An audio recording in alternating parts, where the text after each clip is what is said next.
सभी प्यारे छात्रों का एक बार फिर से स्वागत है। आगे बढ़ते हुए आज हम करेंगे प्रश्नावली 5.2 का प्रश्न क्रमांक 11वां। ठीक है, इसमें हमें एपी दी गई है 3, 15, 27 और 39 और पूछा गया है कि इसका कौन सा पद उसके 94 पद से 132 अधिक होगा। देखो, सवाल करने से पहले मैं आपको बता दूं कि इस टाइप के जितने भी सवाल हैं बस आपको इसमें जमाना आना चाहिए, मतलब सवाल को सेट करना आना चाहिए। कैलकुलेशन तो फिर बिल्कुल आसान होती है। बस आप अगर सवाल को अच्छे से समझ गए, सवाल में क्या दिया गया है, तो बस फिर कोई दिक्कत नहीं होगी। जैसे इसमें हमें एपी दी गई है तो हमें जो दिया रहता है वो हम लिखते हैं।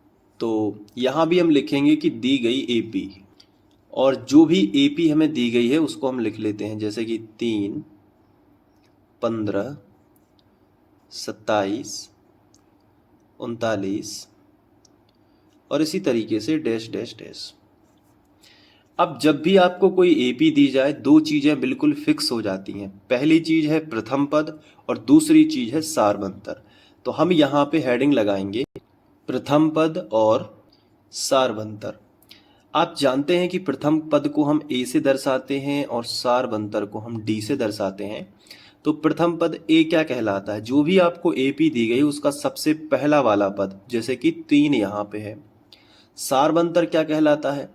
दूसरे नंबर के पद में से पहले नंबर का पद घटाने से जो भी प्राप्त होगा वही सारवंतर है। दूसरे नंबर का पद क्या है? 15। उसमें से घटाएंगे क्या हम? पहले नंबर का पद जो कि है 3। तो 15 में से 3 हम घटा देंगे तो कितना आ जाएगा? तो बड़ा ही आसान है, आप यहाँ पे लिख सकते हो 12। अब प्रश्न अनुसार, यानी कि जो प्रश्न में दिया गया है वो लिखेंगे। तो हेडिंग लगा देंगे प्रश्नानुसार। ठीक है, तो इस तरीके से आप एग्जाम में लिखोगे कि प्रश्नानुसार। क्योंकि देखो, सवाल तो सब पे बनते हैं लेकिन जो तरीके से लिखेंगे एग्जाम में नंबर उन्हीं के आएंगे। तो आपको भी तरीके से लिखना है। प्रश्नानुसार क्या है कि कौन सा पद उनके 94 पद से 132 अधिक है। तो हम यहाँ पे मान लेंगे कि माना nवा पद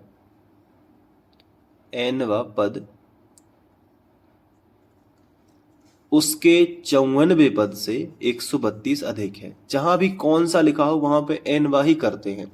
तो माना nवा पद उसके 94 पद से 132 अधिक है, ऐसा हम मान लेते हैं। ठीक है, अधिक है। तो nवा पद क्या होता है? an। तो nवा पद उसके 94 पद से, यानी कि A54 से 132 अधिक है, यानी प्लस क्या होगा? 132। अब जो भी n का मान आएगा वही उसके 94 पद से 132 अधिक होगा। अब चलिए इनके सूत्र लगा लेते हैं कि nवा पद क्या होता है। आप सभी जानते हैं a plus n-1 into D, यही होता है ना। आप कहोगे जी सर यही होता है। बराबर के नीचे बराबर A54 क्या होता है? a प्लस 54 में से एक गया 53 और डी चिपका देते हैं साथ में। तो A54 को लिख सकते हैं a प्लस 53d, और प्लस 132 लिखा है तो इसको हम ज्यों का त्यों लिख देंगे। इसके बाद यहाँ पे हम a और a दोनों को हम कैंसिल कर सकते हैं। देखो, बराबर किस तरफ बराबर किस तरफ, तो हमने इसको कैंसिल कर दिया। अब जो d है उसका हम मान रख सकते हैं ताकि हमें n का मान मिले। तो चलिए रख लेते हैं। तो n-1 और d की जगह पे हमने कितना रख दिया? 12।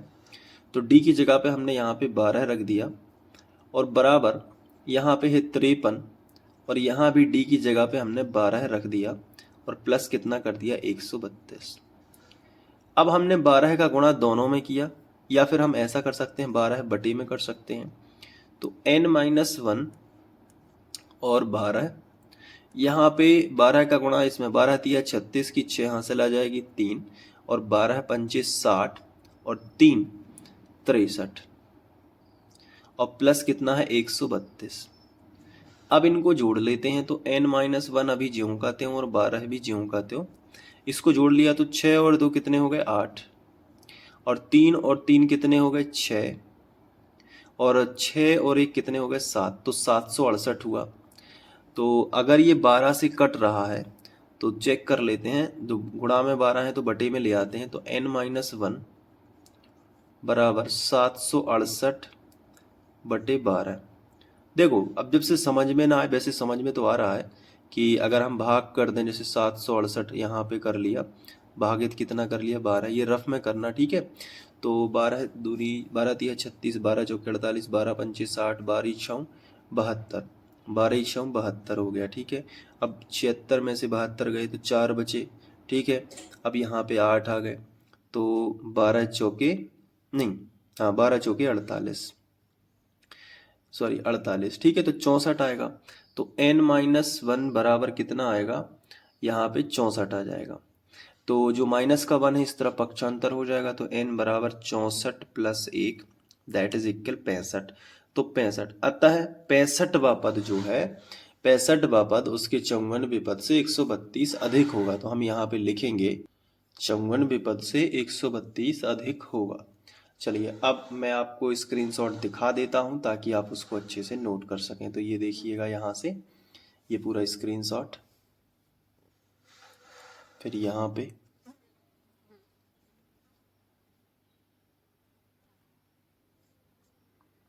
इसके बाद यहाँ पे, फिर ये, ठीक है। तो ये 11वां क्वेश्चन भी यहाँ पे कंप्लीट होता है। आगे बढ़ते हैं, नेक्स्ट सवाल करेंगे नेक्स्ट वीडियो लेक्चर में। और ऐसे ही वीडियोस आप देखना चाहते हो तो आप यूट्यूब पे सर्च करेंगे फ्री ऑनलाइन कोचिंग, तो आपको ढेर सारे वीडियोस ऐसे ही पढ़ने के लिए मिल जाएंगे। Thank you.